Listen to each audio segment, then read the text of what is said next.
Hello दोस्तों, स्वागत है आप सभी का आपके अपने यूट्यूब चैनल द स्टडी 2.5 में। दोस्तों, आज हम लोग परीक्षावाड़ी सामान्य अध्ययन के न्यू एडिशन को शुरू करने जा रहे हैं। इसमें हम लोग इंडियन ज्योग्राफी, भारत के भूगोल से शुरू करेंगे। ठीक है दोस्तों, और इसमें विगत 30 वर्षों के संघ तथा राज्य सिविल सेवा परीक्षाओं के हल प्रश्न पत्र देखेंगे, जो ऑनलाइनर फॉर्म में देखने को मिलेगा। तो आइए हम लोग इंडियन ज्योग्राफी शुरू करते हैं। और इस वीडियो में हम लोग दो टॉपिक कवर करेंगे, एक भौगोलिक परिचय और दूसरा भूगर्भिक संरचना। दो टॉपिक भारत के भूगोल के अंतर्गत देखेंगे। तो आइए शुरू करते हैं। इसका पहला प्रश्न है, भारतवर्ष आकार में विश्व का 7वां सबसे बड़ा देश है। अन्य बड़े देश हैं तो रूस, कनाडा, अमेरिका, चीन, ब्राज़ील, ऑस्ट्रेलिया है। भारतवर्ष में कितने गांव हैं तो 6,40,930 गांव हैं। अगला प्रश्न है, भारतवर्ष क्षेत्रफल कितना है तो भारतवर्ष का क्षेत्रफल कितना है तो 32,87,263 वर्ग किलोमीटर है। भारतवर्ष का क्षेत्रफल संसार के क्षेत्रफल का 2.4% है, परंतु इसकी जनसंख्या संपूर्ण मानव जाति का 17.5% है। ठीक है, 17.5% है। भारत के स्थलीय सीमा की लंबाई 15,200 किलोमीटर है। भारत का विस्तार उत्तर दक्षिण दिशा में है 3,214 किलोमीटर, और भारत का विस्तार पूर्व पश्चिम दिशा में है तो 2,933 किलोमीटर है। आइए आगे चलते हैं। अगला प्रश्न है हम लोगों का, भारत का मुख्य भूभाग विस्तृत है तो भूमध्य रेखा के उत्तर में 8 डिग्री 4 मिनट से 37 डिग्री 6 मिनट उत्तरी अक्षांश तथा 68 डिग्री 7 मिनट से 57 डिग्री 25 मिनट पूर्वी देशांतर के मध्य स्थित है। भारत में कर्क रेखा कितने राज्यों से होकर गुजरती है तो 8 राज्यों से होकर गुजरती है। आइए हम लोग इसे क्रम से देखते हैं। पहला है गुजरात, राजस्थान, और फिर मध्य प्रदेश, छत्तीसगढ़, झारखंड, पश्चिम बंगाल, त्रिपुरा, मिजोरम। इन 8 राज्यों से कर्क रेखा गुजरती है। भारतीय मानक समय रेखा किन राज्यों से होकर गुजरती है तो उत्तर प्रदेश, मध्य प्रदेश, छत्तीसगढ़, ओडिशा, आंध्र प्रदेश, 5 राज्यों से होकर गुजरती है। आइए इसमें आगे देखते हैं। अगला प्रश्न है, अगरतला, गांधीनगर, जबलपुर, उज्जैन नगरों में कौन कर्क रेखा के निकटतम दूरी पर स्थित है तो गांधीनगर है। और कर्क रेखा के भारत में कर्क रेखा पर स्थित शहर है तो रांची शहर जो कर्क रेखा पर स्थित है। दिल्ली, कोलकाता, जोधपुर, नागपुर में कौन सा कर्क रेखा के निकट है तो ये कोलकाता है। कर्क रेखा एशिया के किन देशों से होकर गुजरती है? संयुक्त अरब अमीरात जैसे यूएई, और सऊदी अरब, मिस्र, ओमान, भारत, बांग्लादेश, म्यांमार, चीन तथा ताइवान आदि देशों से होकर गुजरता है कर्क रेखा एशिया में। अगला प्रश्न हम लोगों का है, उत्तरी गोलार्ध में कर्क संक्रांति के समय 12 घंटे का दिन होगा तो कहाँ पे होगा तो विषुवत रेखा पर होगा। विषुवत रेखा पर रात एवं दिन की अवधियों में कोई अंतर नहीं होता है। अगला प्रश्न है, बेंगलुरु, हैदराबाद, नागपुर एवं पुणे में से कौन सा शहर दिल्ली के समीप के देशांतर पर स्थित है तो बेंगलुरु है। झारखंड, मणिपुर, मिजोरम, त्रिपुरा में से कौन सा भारतीय राज्य कर्क रेखा के उत्तर में स्थित है तो मणिपुर है। ये इंपॉर्टेंट प्रश्न है, ये बहुत बार रिपीट होता रहता है, इसे ध्यान दीजिएगा। आइए अगला प्रश्न है, जून माह में हैदराबाद, चेन्नई, भोपाल, दिल्ली में से कहाँ पर दिन की अवधि अधिकतम होगी तो दिल्ली में होगी। अगला प्रश्न है, भारतीय मानक समय की देशांतर रेखा 82.5 डिग्री किस नगर से होकर गुजरती है तो प्रयागराज, नैनी से होकर गुजरती है। भारतीय मानक समय एवं ग्रीनविच माध्य समय के बीच कितने समय का अंतर है तो 5.5 घंटे का अंतर है, 5 घंटे 30 मिनट का अंतर है। यदि भारतीय मानक समय के अनुसार पूर्वा के 10 बजे हैं तो 92 डिग्री पूर्वी देशांतर पर शिलांग का स्थानीय समय क्या होगा। तो आइए देखते हैं। शिलांग का स्थानीय समय 10:38 पूर्वा, जो एक देशांतर पर 4 मिनट का अंतर आता है। ठीक है, तो एक देशांतर में कितने का अंतर होता है 4 मिनट का अंतर होता है। आइए हम लोग अगला प्रश्न देखते हैं। अगला प्रश्न है, जब भारतीय मानक समय के यामोत्तर पर अर्धरात्रि है, एक स्थान पर सुबह का 6 बजता है, उस स्थान की अवस्थिति किस यामोत्तर पर है तो 172 डिग्री 30 मिनट पूर्व पे है। अगला प्रश्न है, गुजरात के सबसे पश्चिमी गुहा मोती गांव में और अरुणाचल प्रदेश के सबसे पूर्वी छोर पर स्थित बालांग के समय में कितने घंटे का अंतर होगा तो 2 घंटे का अंतर होगा। आइए अगला प्रश्न है, ध्यान दीजिए। इसमें है, जम्मू और कश्मीर पुनर्गठन अधिनियम 2019 के तहत भारत सरकार ने जम्मू कश्मीर राज्य को दो केंद्र शासित प्रदेशों में विभक्त किया, एक जम्मू और कश्मीर में, दूसरा लद्दाख में। तत्पश्चात 26 जनवरी 2020 को दो केंद्र शासित प्रदेश कौन सा, दादर व नागर हवेली और दमन और दीव, दोनों को संयुक्त रूप से विलय कर एक केंद्र शासित प्रदेश बना दिया। इस प्रकार अब देश में कुल 8 केंद्र शासित प्रदेश और 28 राज्य हो गए हैं। आइए हम लोग आगे देखते हैं अगले प्रश्न को। अंडमान द्वीप समूह का सर्वोच्च शिखर है तो सैंडल पीक है। निकोबार द्वीप समूह का सर्वोच्च शिखर कौन सा है, तो माउंट थूलियर है। दक्षिण एशिया का एकमात्र सक्रिय ज्वालामुखी है तो बैरन द्वीप है। और दक्षिण अंडमान एवं ग्रेट निकोबार द्वीप समूहों में स्थित कौन सा आरक्षित क्षेत्र बृहत्काय रावर केकड़े के लिए प्रसिद्ध है, तो वो बांडूर समुद्री जैवमंडल प्रारक्षित क्षेत्र है। अगला प्रश्न है, भारत में लक्षद्वीप केरल के मालाबार तट के पास स्थित है। पूर्व में इस द्वीप को किस नाम से जाना जाता था, तो लंका द्वीप, मिनिकॉय तथा एमीन द्वीप के नाम से जाना जाता था। अगला प्रश्न है, लक्षद्वीप का सबसे बड़ा द्वीप कौन सा है, तो एडराट अथवा एंडरात है। अब आइए हम लोग आगे देखते हैं। अगला प्रश्न है, यदि भारतीय मानक समय यामोत्तर पर मध्याह्न है तो 120 डिग्री पूर्वी देशांतर पर स्थानीय समय होगा तो 14:30 होगा। यदि अरुणाचल प्रदेश में तीरप में सूर्योदय 5 बजे प्रातः होता है तो गुजरात में कांडला में सूर्योदय किस समय पर होगा, तो लगभग 7 बजे प्रातः होगा। भारत के संदर्भ में निम्नलिखित कथन सत्य हैं, तो कौन से हैं, आइए देखते हैं। जैसे असम भूटान तथा बांग्लादेश की सीमा से लगा हुआ है। पश्चिम बंगाल भूटान तथा नेपाल की सीमाओं से लगा हुआ है। अगला प्रश्न इसी में देखते हैं। और मिजोरम जो है बांग्लादेश तथा म्यांमार की सीमाओं से लगा हुआ है। ठीक है, अब आइए अगला प्रश्न हम देखते हैं। अगले प्रश्न में है, हिमालय का विस्तार अरकान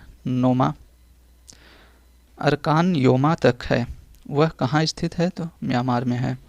हिमालय का विस्तार अरकान योमा तक है, वह कहाँ स्थित है, तो म्यांमार में है। वह एकमात्र राज्य जो अफगानिस्तान के साथ भारत की सीमा बनाता है, तो यह है लद्दाख। म्यांमार तथा भारत की सीमा रेखा का निर्धारण करने वाला राज्य कौन सा है, तो अरुणाचल प्रदेश, नागालैंड, मणिपुर, मिजोरम। और सबसे अधिक अरुणाचल प्रदेश की सीमा म्यांमार से स्पर्श करती है। अगला प्रश्न हम लोगों का है, भारत तथा अन्य देशों के साथ सीमा रेखा का निर्धारण करने वाली रेखाएं हैं। जैसे रेड क्लिफ भारत तथा पाकिस्तान के बीच सीमा रेखा का निर्धारण करती है। डुरंड रेखा भारत एवं अफगानिस्तान के मध्य, मैकमोहन रेखा भारत एवं चीन के मध्य सीमा का निर्धारण करती है। आइए अगले प्रश्न पर चलते हैं। अगला प्रश्न है, किसके द्वारा भारत श्रीलंका से अलग होता है, तो पाक जल डमरू मध्य से अलग होता है। भारत के किस प्रदेश की सीमाएं 3 देशों क्रमशः नेपाल, भूटान, चीन से मिलती हैं, तो सिक्किम है। इंपॉर्टेंट है, इसे देख लीजिएगा। भारत के किस प्रदेश की सीमाएं 3 देशों से क्रमशः स्पर्श करती है, तो वह नेपाल, भूटान, चीन से, तो सिक्किम है। और कौन सा राज्य भारत का है जो 3 देशों से स्पर्श करता है सीमा, तो सिक्किम। अगला प्रश्न हम लोगों का है, भारत के किस राज्य को 3 तरफ से बांग्लादेश से ने घेर रखा है, तो त्रिपुरा है। ठीक है, त्रिपुरा भारत का एकमात्र ऐसा राज्य है जो बांग्लादेश से 3 तरफ से घिरा हुआ है। भारत के शीर्ष 5 तटरेखा राज्य कौन से हैं, तो गुजरात, आंध्र प्रदेश, तमिलनाडु और महाराष्ट्र एवं केरल है। तो सबसे शीर्ष तटरेखा वाला राज्य कौन सा है, तो गुजरात है। दूसरे नंबर पे आंध्र प्रदेश है। बाकी आगे जैसे तमिलनाडु, महाराष्ट्र और केरल, ये लोग क्रम से हैं। तो इसे ध्यान दीजिएगा आप लोग, पहले और दूसरा तो याद होना चाहिए क्योंकि ये सब प्रश्न बार बार पूछे जाते हैं। अगला प्रश्न है, किस देश का भारत के साथ सबसे कम सीमा विस्तार है, तो अफगानिस्तान के साथ है जो 106 किलोमीटर है। ठीक है, आइए हम लोग आगे चलते हैं अगले प्रश्न पे। आइए देखते हैं, देश की चतुर्दिक अंतिम सीमा बिंदु भारत में सबसे दक्षिणतम बिंदु कौन सा है, तो इंदिरा पॉइंट है जो ग्रेट निकोबार द्वीप पर स्थित है। उत्तरतम बिंदु इंदिरा कॉल है जो जम्मू कश्मीर पर स्थित है। पश्चिमोत्तर बिंदु गौर मोता जो गुजरात में स्थित है। और पूर्वोत्तर बिंदु की बीथू अरुणाचल प्रदेश में है। मुख्य भूभाग की दक्षिण सीमा कौन सा है, तो कन्याकुमारी, जो 8 डिग्री 4 मिनट अक्षांश पर स्थित तमिलनाडु में है। ठीक है। अगले प्रश्न की बात करें तो अगला प्रश्न है प्रमुख चैनल जल डमरू मध्य देखेंगे। इसमें विभाजित स्थलखंड देखेंगे और चैनल, कौन सा चैनल किसको किसको विभाजित करता है। तो आइए देखते हैं। मालदीव व मिनिकॉय के मध्य कितने डिग्री चैनल है, तो 8 डिग्री चैनल है।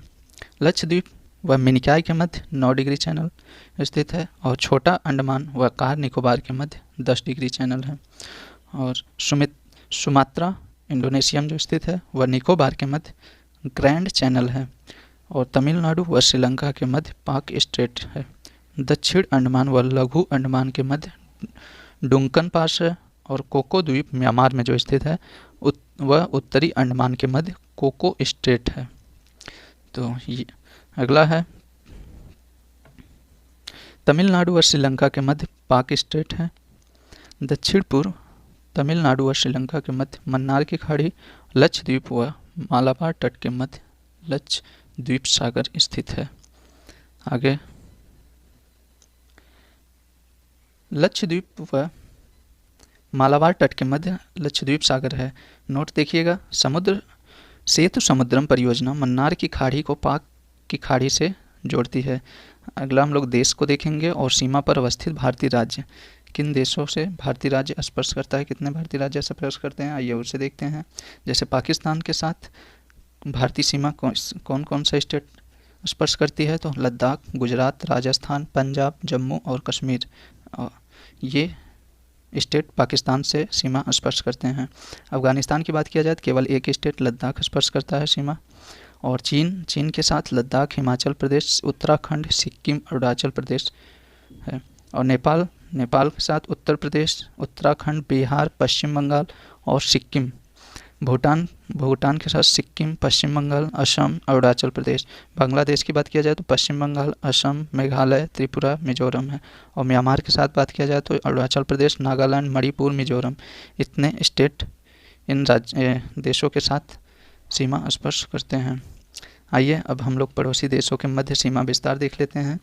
इसमें भारत और बांग्लादेश सीमा के मध्य सीमा का विस्तार कितना है, तो इसमें 4096.7 किलोमीटर सीमा का विस्तार है भारत और बांग्लादेश के मध्य। बस आप लोगों को एक ही इसी को देखना है, बाकी सभी को क्रम आपको याद रखना है, ये नहीं पूछा जाता है। तो भारत चीन दूसरे नंबर पे सीमा का विस्तार के मामले में। पहले नंबर पे भारत और बांग्लादेश है जो सबसे ज़्यादा सीमा स्पर्श करता है, दूसरे पे भारत चीन है, तीसरे पे भारत पाकिस्तान है और चौथे नंबर बात किया जाए भारत नेपाल है और भारत म्यांमार 5वें नंबर पे है और भारत भूटान क्रम से देखा जाए 6वें नंबर पे आते हैं और भारत अफगानिस्तान जो सबसे कम सीमा साझा करता है। ठीक है दोस्तों, तो इसका क्रम देखा जाए तो कभी कभी इसको क्रम से पूछ लेता है। तो सबसे ज़्यादा सीमा बांग्लादेश के साथ भारत स्पर्श करता है, उसके बाद चीन के साथ, फिर पाकिस्तान के साथ, फिर नेपाल के साथ, फिर म्यांमार के साथ, ऐसे लास्ट में अफगानिस्तान के साथ सीमा साझा करता है। अफगानिस्तान के साथ केवल 106 किलोमीटर सीमा साझा करता है। आइए आगे हम लोग देखते हैं। अगला प्रश्न है, किस देश के साथ भारत का सबसे अधिक सीमा विस्तार है, तो बांग्लादेश के साथ है जो 4096.7 किलोमीटर है। अगला प्रश्न है, भारत के शीर्ष 5 भौगोलिक संकेत क्षेत्र वाले जिले क्रमशः। तो सबसे बड़ा जिला कौन सा है भारत का, तो कच्छ है, दूसरा लेह, तीसरा जैसलमेर और चौथा है बाड़मेर और 5वां बीकानेर है। तो ये शीर्ष सबसे बड़ा की बात किया जाए तो कच्छ है, फिर दूसरे नंबर पे लेह है, इन दोनों को विशेष याद रखें। अगला प्रश्न है, मरक द्वीप किसकी संज्ञा से प्रसिद्ध है, तो ये अंडमान निकोबार द्वीप समूह से है। कोच्चि का जुड़वा नगर है, तो ये एर्नाकुलम कोच्चि का जुड़वा नगर है। और कार्लसबर्ग कटक कहाँ स्थित है, तो ये अरब सागर में स्थित है। हिंद महासागर के किस द्वीप पर यूएसए का वायु सैनिक अड्डा स्थापित है, तो कहाँ पे स्थापित है, डिगो गार्सिया पर स्थित है। तो हिंद महासागर में किस द्वीप पर यूएसए का वायु सैनिक अड्डा है, तो डिगो गार्सिया पर स्थित है। आइए हम लोग आगे चलते हैं। अगला प्रश्न है, शीर्ष 5 भौगोलिक शीर्ष क्षेत्रफल वाले जिले। आइए सबसे बड़ा क्षेत्र भारत का क्षेत्रफल वाला जिला कौन सा है भारत का, तो कच्छ है और दूसरा लेह है, तीसरा जैसलमेर और चौथा बीकानेर और बाड़मेर है। तो सबसे क्षेत्रफल की दृष्टि से सबसे बड़ा जिला भारत का कौन सा है? तो कच्छ है। कितना है? तो 45,652 किलोमीटर है। लेह 45,110 किलोमीटर है। बाकी क्रम आप सभी को ये नहीं देखना है, आप सभी को बस क्षेत्रफल की दृष्टि से जिलों का नाम पता होना चाहिए, किलोमीटर क्षेत्र ये सब नहीं पूछा जाता है। आइए आगे देखते हैं। अगला प्रश्न है शीर्ष 5 क्षेत्रफल वाले राज्य कौन से हैं? तो शीर्ष 5 क्षेत्रफल में देखेंगे तो सबसे बड़ा राजस्थान है, दूसरा मध्य प्रदेश, तीसरा महाराष्ट्र, चौथा उत्तर प्रदेश और गुजरात है। तो क्षेत्रफल के दृष्टि से उत्तर प्रदेश कितने नंबर पे आता है? तो चौथे नंबर पे आता है। अगला प्रश्न है अंडमान एवं निकोबार द्वीप समूह किस श्रेणी का दक्षिणतम बिंदु है? तो हिमालय की श्रेणी का है। बेंगलुरु और चेन्नई में से कौन सा शहर अधिक दक्षिणवर्ती है? तो बेंगलुरु है। भारत के कितने राज्य पड़ोसी देशों की स्थलीय सीमा से जुड़े हैं? तो 17 राज्य जुड़े हैं। ठीक है। केंद्र शासित प्रदेश लद्दाख के काराकोरम श्रेणी पर भारत का कौन सा ग्लेशियर स्थित है? तो सियाचिन ग्लेशियर स्थित है। आदम का पुल, अगला प्रश्न है आदम का पुल किन दो देशों के मध्य स्थित है? तो भारत श्रीलंका के मध्य है। कोरी क्रिक अथवा निवेशिका एक ज्वारी क्रिक है जो स्थित है कच्छ के रन में है। अंडमान निकोबार द्वीप में द्वीपों की संख्या कितनी है? तो 572 द्वीप हैं। किसे केप कामोरिन के नाम से भी जाना जाता है? तो कन्याकुमारी को। भारत का वह स्थान जहां बंगाल की खाड़ी, अरब सागर तथा हिंद महासागर मिलते हैं, तो कन्याकुमारी तमिलनाडु में स्थित है। अगला है भारत तथा पाकिस्तान के मध्य सीमा रेखा एक उदाहरण है, तो अध्यारोपित सीमा का उदाहरण है। ठीक है। आइए हम लोग आगे चलते हैं। हम लोगों का भौगोलिक परिचय समाप्त हो गया। अब हम लोग शुरू करेंगे भारत की भूगर्भिक संरचना। ये दूसरा टॉपिक है। आइए इसमें देखते हैं। ये बहुत छोटा सा टॉपिक है, इसमें ज़्यादा प्रश्न नहीं है। आइए देखते हैं, इसके प्रश्न इंपॉर्टेंट हैं। पहला प्रश्न है भारत में विद्यमान भूवैज्ञानिक संरचनाओं का प्राचीनतम से नवीनतम की ओर सही क्रम देखना है। तो सबसे प्राचीन धारवाड़, फिर कुडप्पा, फिर विंध्यन, फिर गोंडवाना है। ठीक है। प्राचीनतम से नवीनतम की ओर जाना है। धारवाड़, कुडप्पा, विंध्यन और गोंडवाना है। दूसरा प्रश्न है खनिज संसाधन की दृष्टि से भारत का सर्वाधिक महत्वपूर्ण भौगोलिक भौमिकी समूह है, तो कौन सा है? धारवाड़ है। धारवाड़ में खनिज संसाधन की दृष्टि से सर्वाधिक भौमिकी समूह कौन सा है? तो धारवाड़ है। भारत में कोयला उत्पन्न करने वाला भौमिकी समूह है, तो गोंडवाना है। और हिमालय एवं गिरिपाद के सहारे भूकंपों की सर्वोत्तम व्याख्या की जाती है, तो प्लेटों के अभिसरण के संदर्भ में की जाती है। आइए अगले प्रश्न को देखते हैं। अगला प्रश्न है भूवैज्ञानिक संरचना की दृष्टि से मेघालय है, तो छोटा नागपुर और दक्कन पठार सदृश है। आद्यकल्प में भारत में पहली ज्वालामुखी क्रिया कहाँ हुई थी? तो बिहार की डालमा की पहाड़ियों पर। गोंडवाना क्रम की चट्टानें पाई जाती हैं दामोदर घाटी में।